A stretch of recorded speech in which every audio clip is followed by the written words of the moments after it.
don't know what's so complicated about business. All you need is something that everybody needs, and you can give it to them at a price they can afford. What's so hard about that? And that was really my simplified understanding of business.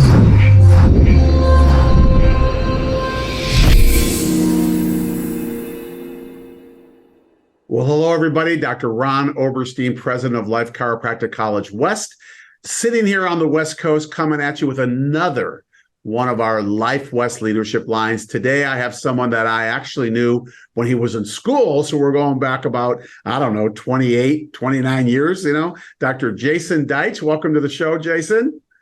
Thanks for having me, Doc. Yeah, absolutely, my man. It's great to have you. Jason's probably sitting up in Marin County right now.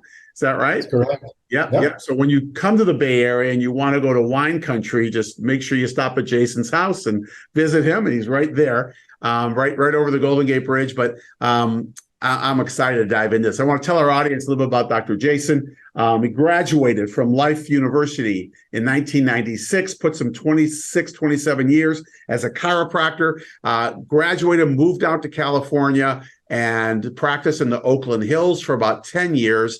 And then he got into this thing called social media. And he had a few different companies. His first company was called Fan Page Generator and was working with chiropractors on their social media aspects, whatever that, fan pages and things like that. By the way, he wrote his first book in 2006, I believe. Is that correct? Right? To discover wellness. How to stay healthy, how staying healthy can make you rich. Or 2007, he wrote that book, his very first book, which did exceptionally well. Went into the Fan Page Generator, what then evolved into what the company right now called the Smart Chiropractor. And they work with offices for anything from retention to regenerating patients to, we might get into this stuff, all that kind of things.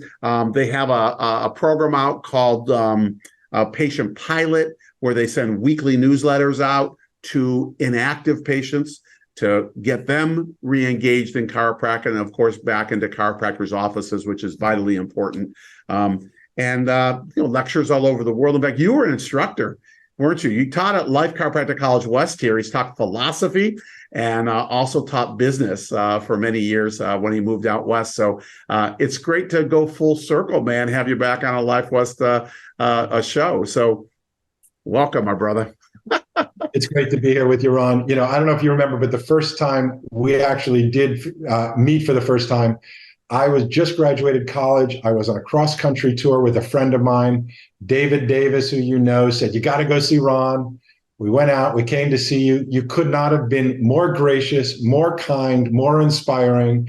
And it was absolutely, a pivotal point in both me deciding to become a chiropractor, but also my friend who I was with decided to become a chiropractor, and he references that experience on a regular basis about it. So I love you, and I thank you for our years together. Absolutely. I know that. And David and I were best friends going through school, and I was best man as well. But I also want to tell the audience this, that in 2000 and when was the Atlanta Olympics? Was that 96? That was 96. That's right. That was 96. Yeah. Yeah. And I went to, that was the year you were graduating. And, my daughter and I, we stayed at your house, I think. We stayed at your apartment. Yeah. My daughter and I went to Atlanta. Dr. Sid Williams got me tickets to all these events. My daughter, she was probably 6 or 8 years old at that point. And I took my Dr. Walter Sanchez from Hialeah, Florida. He took his nephew, and we stayed at your place, man. That was amazing. That's right. And we went to the Olympics and did all that stuff. It was great. Long time ago, bro. What a journey. It feels like 2 eternities, Hey, Jason, so besides that encounter you had in La Jolla with me and Mary and, talking about chiropractic I remember you guys were traveling the country or doing something. Besides that, what else was like a major thing that got you into chiropractic? Or was there anything? Or was I the reason, Yeah, well, yes and yes. So the main reason was I had never heard such what I'll call an elegant explanation of how the body works and how simple it is to keep it healthy. It just made perfect sense when you hear the chiropractic story the way, you share it. In fact, I used your Power Zone charts for years, both in school and when I graduated, as the way to share the story. It was just the I call it to this day the best kept secret in healthcare. And unfortunately, 30 years later, it still is. Yeah. But it was the combination of what I think of as the best idea in healthcare and people like yourself, and not only you, but others who are on fire, inspired, passionate, years and decades after being in the trenches, serving people, still super excited, as I know you are, about what we do, why we do it. It was that inspiration and that knowledge that I said, I'll have what you guys are having, and it's been awesome ever since. Yeah, and your uncle, your Uncle Alan Davis, chiropractor, right? And obviously David, graduated with me. But Austin's now in practice in Montana. But were you thinking of being a chiropractor when you were an undergrad? What was your major? So my major was marketing, and it's funny you mentioned, because my dad and I always had a conversation. He always tells a story that early on, my dad was an entrepreneur in the women's fashion industry, and he'd always used to try to teach me business, and I would always go, I don't know what's so complicated about business. All you need is something that everybody needs, and you can give it to them at a price they can afford. What's so hard about that? And that was really my simplified understanding of business. And then when I learned about chiropractic, I'm like, everybody needs it, and I could give it to them at a price they can afford. This actually fits. And it just became my passion. And I don't know why, but I can say that for 30 plus years, it's been my driving passion in my life. Yeah. And it's so interesting. We mentioned your father, right? So you graduated, came out to California, and your father and your brother, your younger brother, right? Both. Well, the story is, as I was graduating Life University, I was months away from graduating, and my dad, who had been trying to talk his son into becoming a real doctor, he finally, gave me his support and said, "This is great, go do it." He calls me up as I'm like in my third year of chiropractic school and said, "I've decided I'm going to become a chiropractor." So at 55 years old, my dad, as he jokingly likes to say, decided to follow in his son's footsteps. Yeah. And he said, "I'm going to become a chiropractor." Well, he calls up my brother, who's playing professional basketball in Israel at the time, who had to suffer through all the family debates, conversations, whatever you call them, that we all have. And my dad goes, "I'm going to go to chiropractic school." My brother says, "Can I go with?" So we were all in Atlanta at Life University. I was graduating. They moved down there. They did their prereqs. Right. And then Christmas Day of 96, my brother and I drove 2 Ryder trucks out to Oakland. And they started chiropractic school at Life West. And I opened up my practice in Montclair in the Oakland Hills. We lived in one house. My dad's girlfriend was my office manager, who's Sean Ferguson's mom. Right. And my brother and dad would go to Life West, they'd go to school every day. We did that for several years. And I guess it's safe to say we're a chiropractic family. Yeah, but, it's just amazing how that works, because it's like, when that, I don't know, when the spirit takes over, you get that voice on the inside that speaks, and, you just move with it, and just things just kind of line up like that. And I think it really goes to speak to, we say that we don't choose to be chiropractors. Chiropractic chooses us, and you could just kind of see how that happens. It's really beautiful. But so, dude, so you practiced for like 10 years, and then you got this whole thing around because you obviously were a marketing major, right? And you got this whole thing, and all of a sudden you got tied into social media. Where did that come? Because social media in its infancy, like in 2000, whatever, right? The .com boom, right? And the next thing you know, it's taken over. It's become our child, but are another person in our house or 10 people in our house. How does that? How'd you get into that? How'd that move like that? I say, it was a funny story as I was looking to follow my dreams. I'll make a long story as short as I can. I was in practice. I was in Oakland. My passion as a marketing major, as somebody who got into chiropractic, to really share the best kept secret in healthcare, what we all know to be the chiropractic story, as I've learned it from you and DE and Dr. Sid and others, Dr. Jerry Klum and others. That was a story that I knew the world needed to hear. It was just got in me, and I said, how come everybody doesn't know this? It just doesn't make any sense. And there's really one answer to why everybody doesn't know it, and it's because we're not sharing it with them. So long story short, I said, somebody's got to write a book. And so I got this crazy idea to write a book, became Discover Wellness. Well, I was married at the time. Long story short, my wife at the time said, I'll go back to work. You follow your passion. She ended up, through a series of whatever you want to call miracles or coincidences, becoming the first director of marketing at Facebook, working directly with Mark Zuckerberg. And I got to start focusing on writing my book, but I got to watch and learn and hear from a pretty inside source at a very early stage. She was the 60th employee there, so it was very early on. And I got to see what it was all about. I got to kind of look under the hood and understand not just what it is, but how it works and why it works. Right. And to me, that was just sort of destiny to bring these two ideas together. How do you use the world's #1 social network to share the world's best kept secret? And that's what I've been trying to do for the past, 20 some odd years now. Yeah. And, I tell you, the interesting thing is, like, on the insider side, right? Like, from what you're seeing or what your wife was seeing, that kind of thing, your wife at the time, it's you just can't even believe it. I mean, what the future is going to hold. A buddy of mine started mp3.com, right? And that was the largest, fastest growing IPO in the history of any IPOs, right? Just took off like crazy, right? He's over in China. He comes back from China and he tells me, man, we're having dinner. He goes, you won't believe this, but the phones this was when we had the pull out antennas, or just got into the flip phones, kind of thing, the Motorola's, and he goes, the phone will be your TV, the phone will be your radio, it'll be playing music for you, it'll be doing all this.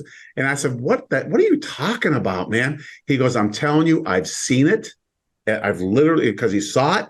And he goes, this is what the future is going to be, and now when we say this, it's like, oh my God, it's like, don't even think twice about it. I mean, who knows what the phone's going to be doing for us, or whatever the technology is going to look like in 20 or 30 years from now. But to be able to put that together, from what you saw back in, in 06 or 07 or whenever it was, you came out with this fan page generator, right? And to be able to what was that process? I wanted to really share with chiropractors how to share the message, how to really understand, I'll say, sort of their dialect of chiropractic. There's this spectrum. One of our biggest challenges as a profession, if I can just sort of say, is that we're all called chiropractor, and yet we all do slightly different things. And it makes it really difficult for consumers, people, to understand how to buy chiropractic, how to buy us, who to go to, when to go to, for what reasons, and how to choose which one. And that's incumbent upon us to do a better job sharing our unique story, our unique expression of what chiropractic is. And that's what I've been trying to do, is help chiropractors, I'll say, be more articulate with not just going, hey, what do you do? I'm a chiropractor. Well, what do you do? I perform chiropractic adjustments in my chiropractic office, and nobody understands what that really means, even chiropractors. You can line up 10 chiropractors against the wall and be a chiropractor, and none of us know what any of them do. And that's an issue. Yeah. And so that's what I've been trying to help chiropractors better clean up in their minds and then in their behaviors, to really help people better understand how to use our services and who to use when. Yeah, and I agree with you. And when you said, the best kept secret is because we're not telling people, we don't have anything to tell them. When I say that, I'm going right to what you said, because I've always felt that, like, I'm a sports chiropractor, I'm a pediatric chiropractor, I'm an upper cervical chiropractor, I'm a lower, whatever it is, they're all wonderful things. In fact, I've got a buddy of mine who said this, and I've stole it from him, that, everyone should have at least 3 chiropractors, right? We should have a sports chiropractor if you're doing sports work, whatever it might be. We should have an upper cervical chiropractor, whatever it might be for somebody, and have someone else, whatever it might be, a tonal chiropractor, an also, whatever. Could have 5 chiropractors. It doesn't matter. The thing is that, and by the way, the person who said that was a strict upper cervical chiropractor who said that, right? And it's beautiful when you think of the concept. But we got to boil that down to what's the one thing that's common in all of us. We work with the nervous system. There's a healing body, there's a healing potential within the body, an innate intelligence, whatever you want to call it, and if we could somehow boil that down where everyone can get a hold of that, you put that out, I know exactly what dentists do. Pretty easy messaging, right? But then there's orthodontics, periodontics, all these other exactly things, right. right? And you don't go to a periodontist for, to have your teeth cleaned, but you're going to go there because your dentist tells you, or you're going to understand what they do. That's exactly it. And that's very much what I've been trying to get across. I make the metaphor of attorneys. Nobody just goes to an attorney. They go to a tax attorney, a prosecutor, a defender, a estate planner, a divorce. I mean, there's types of attorneys you go to. And what a mess it would be if attorneys only called themselves attorneys and yet did different things. People would go in and go, can you handle my tax case? And they'd go, I'm trying to defend killers. It just doesn't make any sense. But that's the mess we're in, and that's how it works. Right. And there's two parts to what you said, Ron, that I think are super important for people to hear, which is we need one common message that applies to, I'll say, most of the profession, for our organizations, our groups, and our sort of collective, also our high-level communication. But it is up to each individual chiropractor to really articulate their uniqueness, even amongst pediatric chiropractors, as an example. There's those that specialize in pregnancy. There's those that specialize in certain symptoms. So we need to individually take responsibility for what's our story. The schools, the organizations, they can tell the kind of collective things that we all have in common, but that's not the whole job. That's part of the job. The other job is each doctor saying, here's who I am. Here's what I do. Here's the type of people I work with. Therefore, which of you should be coming to see me, whether you offer short-term care plans, long-term care plans, whether you're focused on symptoms, whether you're focused on optimization of healthcare. We should be more articulate than just, I'm a chiropractor. I do chiropractic, and that's something that's important to solve. It's interesting too, because when you talk about social media, I'm watching this generation, the generation that's in school right now, and by the way, it's not just all young people, the average age of the class that just came in this summer right now was 29, which is unbelievable. But I don't know, maybe there was someone in there that was 126 years old that might have skewed the numbers, right? But I don't think that's not the case. But when you watch and you see how they're broadcasting themselves, how they're putting themselves out, and Instagram's a perfect example, right? That they can tell what they do. I'm watching my daughter, just one of my daughters, and she's kind of getting this big following on Instagram, and I'm watching her, and the students are all into her for some reason. I don't know why. And we're having a conversation, and she looked at me. It was a dinner where we're with it was Mary's birthday, my wife's birthday, and I brought my kids out to Denver with my other daughter. And she said, "Well, Dad, do you watch my reels or something like that?" I go, "No, I don't even know what a reel is." And I'm truthfully, I don't go on to that. It's just not. Yeah. In my life right now, right? And she looks at my wife, she looks at Mary and goes, "Mom, will you show him so now I watch her reels, right? Because I learned how to do that. And I'm watching this and I'm seeing like she's telling her story on chiropractic, right? I mean, and there's so many mediums now to be able to do that, to get the message out of who you are, right? Like, she takes care of families, a lot of peds, that kind of thing, or it might be sports that people do, whatever. The avenues are there, right? It's just whether people take advantage of them and know how to take advantage of them. And unfortunately, I think, I'm 43 years in, now I'm 66 years old. It's not my forte, though I'd like to get better at it, but I forget to take pictures everywhere I go. I'd be a really interesting cat to follow if I took pictures, but I don't, because it's not on my mind to do that. Doctor, am I crazy or what? No, you're right on. By the way, I've been watching your daughters. They're doing a great job. This has been the evolution, and very much to what you're saying, what your point is, and I think a lot of our viewers probably feel the same way. I was on the cusp. I lean towards technology. I lean towards these things, but it's not natural for any of us to really want to go, look at me. And most people, I'll say your age, our age, 54. We kind of question, like, who cares what you had for lunch today? I don't care, that kind of thing, which actually is been part of my evolution, listening to the profession as I sort of started this journey, sharing with chiropractors how to use social media to broadcast their story. The feedback I got and the amount of work it takes, because it is not easy to do that, is overwhelming for most. Some young, enthusiastic chiropractors who it's second nature and they don't, they're more extroverts than introverts and, kind of enjoy being a performer of sorts. That's not most of us. It's some of us. But email has really become the opportunity for chiropractors to speak directly or communicate directly with their previous patient base, with their active patients. And that's one of the things I've learned over the years of, I started trying to teach the profession about social media. We got a lot of feedback about, well, I get likes, I get comments, but I don't get new patients, There's this whole why am I doing this if I'm not getting something out of it? That taught us to really focus on email as the primary communication for chiropractors to communicate with the people they've already seen before. And as I started looking at that, I started realizing most chiropractors, especially those who've been in practice for years, decades, are ghosting their patient base. They, in many cases, have thousands of emails in their EHR system.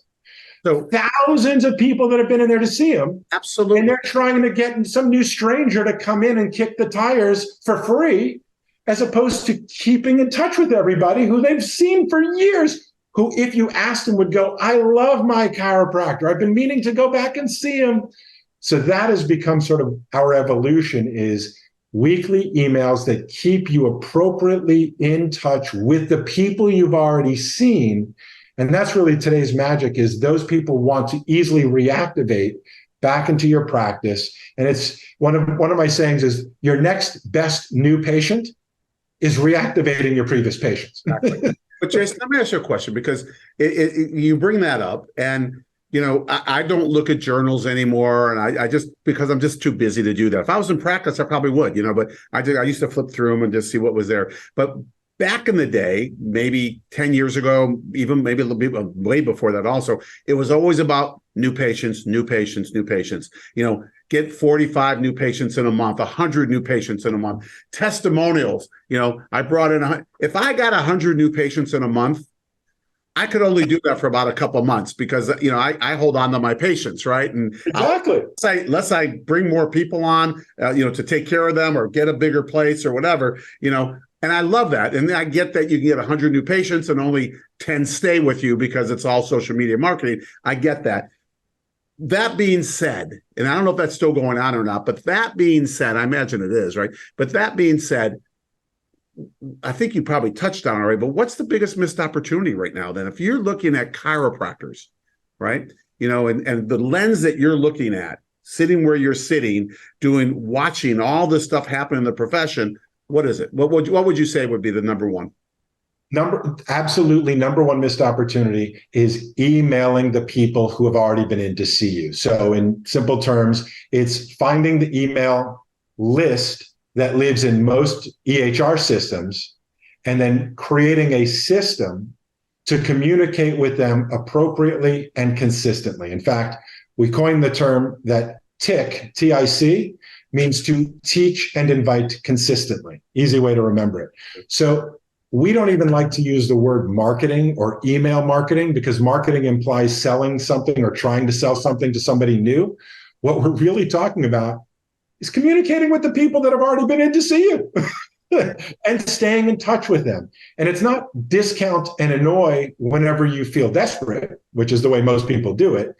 It is teach and invite consistently. And that's what we're trying to help doctors understand, is just think about, if more of the thousands of people you've seen in the past start coming back for care and then sticking with what they should have done in the first place, that just decreases the stress for most chiropractors to need so many new patients. Right. I'm sure you can tell me, as well as I, when chiropractors are getting started, when they're early in care, and I hate to say it, even later in their years, there's this excessive stress of always needing more new patients. You said you got 100 new patients. I'm like, where's everybody going? Right. When I was in practice, A, it's a lot of work to process 100 new patients. And B, most of them stuck around. So how do you even have the capacity to take on that many new people, knowing that most of them stay? So there's a miss there. And the other thing too with that is that you got to work hard to keep them there, right? As compared to referrals are always the best. Everyone knows that, and the world knows that referrals are the best. But then secondly is bringing in the people who've already been with you. They didn't leave you because they hate you, or maybe take them off, the ones you might have had a problem with, or the ones you don't want back. But otherwise, you've got 95% of your 99% of your people out there who either life got in the way, things happen, people start, listen, just our viewers. How many of us have kind of fallen off our exercise program or fallen off a certain, way that we ate that we felt better with? It's just life. It's called slipping and checking, but bottom line is that what you're saying, what I'm getting is that they're already there, right? Just on an idea, just give me an idea. Because you don't want to be emailing them 3 times a day, and you don't want to be emailing them once every 3 months, right? Is it like once a month, once a week, once every 2 weeks? Is there a cadence, or what do you do? Yeah. So there's 2 parts to your question, which is exactly the right question. One is, how frequently do you email your patients? But the part of that question that's super important is also, what are you emailing? Meaning, one email that's just a bad advertisement showing your desperate need for needing new patients, that's too many. Yeah. Okay. But sending an email a week that teaches your audience something about themselves and how to take better care of themselves, and strategically includes big buttons that say, click to call, click to schedule, on a weekly cadence, so people start to expect it and it doesn't feel like spam, and it's designed beautifully and it has pictures and it's not a wall of text of everything I never wanted to know about chiropractic, but it's people-centric. Right. And so we think in terms of monthly campaigns and weekly topics. So you can almost think of it like a curriculum. Yeah. This month we're talking about, this week we're talking about, and those emails go out on a systematic basis. Again, teach them something about themselves, not necessarily about chiropractic, but about how they take better care of themselves and their bodies, and then invite them to click to call or click to schedule and do it consistently. For us, that's weekly. So many of our clients, emails go out on Tuesdays, Wednesday, Thursday, Fridays. They see reactivations coming into their practice because people go, thanks for the email. I've been meaning to get back in. You're exactly right. People stop for one of 3 reasons. They felt better and they stopped. They didn't feel better and they stopped, or life got in the way and they stopped. But none of those are good reasons to stop. They aren't. They're real reasons in their mind, right? They're real reasons. The people who got better and stopped, they just didn't know that they should continue, or life, or a combination, or life got in the way, that kind of thing. The people who didn't get well, or didn't get what they came for, probably just needed a little bit more education. We can't educate all of them. We're not going to hang on to everybody. So, but it's like, but if they leave on a good note, and that's the other thing, right? If they leave, when someone leaves, if we send them something, to let them know that, hey, we appreciate you, and we still want, we still hold you once in our practice, always in our practice. And, if you ever need us, and then you drip them like you're talking about, right, on a weekly basis, whatever it might be. Wow. I mean, it's crazy. It's like, as long as, like you said, it's not annoying and people decide, I'm going to opt out of this, I don't want this anymore, then, then you lose them, but they still know you. And if something comes up, they're still going to come back. So you really can't lose, They get in an accident or something happens later on, they're going to remember, they're not going to remember that they opted out, truthfully, because we can't remember what we ate for dinner 4 nights ago. So it's ingenious, man. It's beautiful. And I think that is probably, I love that you said that, because it probably is the lowest hanging fruit, or the greatest missed opportunity, And I want to say that's probably even for people just new in practice too, right? And it's like, you do screenings, you do stuff, but whatever you do, to pull people in, you still got an email list built up. So why not just keep showering out to them? It's amazing. Jason, you know what? You cease to amaze me, dude. It's like the marketing stuff is beautiful. And I appreciate you. I have to tell you this. I appreciate that your campaign of your life is to get more people under chiropractic care. And that's just as, that's even probably more important, or nothing's more important, but it's just as important as being the one delivering the care, because we need mechanisms to be able to bring them in and be able to amplify what we're doing. So thank you, man. We kind of hit that witch, bro. We could have kept going. I mean, I'm going to pick your brain. I want to just open you up and just kind of go, okay, what is this and how do you do this? And but it's great. And underneath on the screen, we'll have the company, the Smart Chiropractor. We'll have that, so people, if they're interested, they can kind of learn more about what's going on. But I want to thank you, and I really mean it. Thanks for all you've done for Life West. Thanks for the support you've given to the profession. I mean, you're always you're always at places that matter and that count. And that means a lot, because, you're not just in business, you're in chiropractic, and that's super important. So thank you.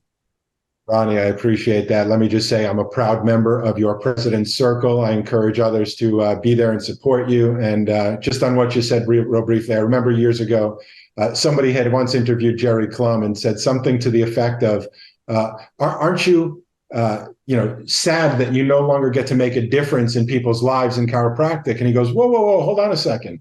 I graduate, and I forgot how many, goes X amount of chiropractors every single year that make a difference in that many other people's lives.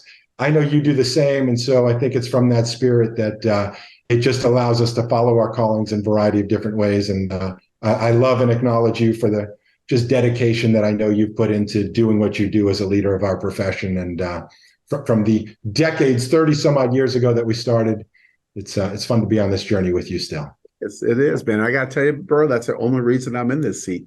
I'm not an academician, man. I'm not in here to create, I'm in here to create great chiropractors so we can put an army out there to be able to take care of this world and bring health and wellness and balance and coherence and really kind of just change the vibration. And we're doing it. We're doing it. We're all doing it. We just got to keep doing it and keep working at it. So thank you, my man. I appreciate you so much. And to our viewers, thank you. Thank you for coming in week after week and hearing us. And whether, we drop these every other week, the Life West Leadership Line, the opposite weeks, we do a Life by Life West. I just appreciate you, and thanks for sharing these. Because people are spreading these all over. I just did a tour in Canada a little while ago, and I was in 5 cities and 5 nights, I think, and meeting chiropractors, having dinners, and doing with big groups of people, and everyone said the same thing. Oh man, I watch your webcast, and it's just cool how it's just spreading. And hopefully we're spreading what you want to hear. You can always shoot into us if there's other things you want to hear, because we want to make sure that you're getting what you want. But most of all, just, appreciate all that you do for the health of the planet and talking about chiropractic and doing everything that's needed to create a healthier world and create a brighter future for humanity. So thank you so much. And for Dr. Jason and I, and we'll come back at you. I'll be back at you next week. And till then, we'll bid you adieu and keep loving those people around you. Keep hugging the ones that need it. And just remember that we are all much more powerful than we were ever led to believe. So keep that in your mind. Until I see you again, see you later.